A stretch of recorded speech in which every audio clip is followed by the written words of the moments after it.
আজ থেকে 100 বছর পর ক্যালেন্ডারের পাতায় যখন 2124 সাল, আমাদের প্রায় প্রত্যেকের দেহ তখন মাটির নিচে, অস্তিত্ব তখন রূহের জগতে। ইতিমধ্যে ফেলে যাওয়া আমাদের সেই সুন্দর বাড়িটা হয়তো পরবর্তী প্রজন্ম ভোগ করছে। পছন্দের কাপড়গুলো ব্যাকডেটেড হয়ে গেছে। শখের গাড়িটা হয়তো কোনো কেউ চালাচ্ছে, আর আমায় খুব কম জনের স্মরণে রেখেছে, হয়তো কেউ ভাবেও না।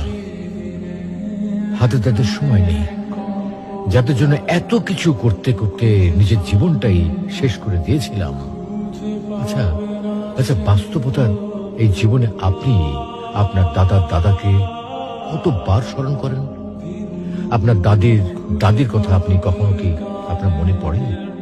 পৃথিবীর বুকে আজকে এই বেঁচে থাকা, এত হইচই, এত মায়া কান্না এভাবেই চলছে।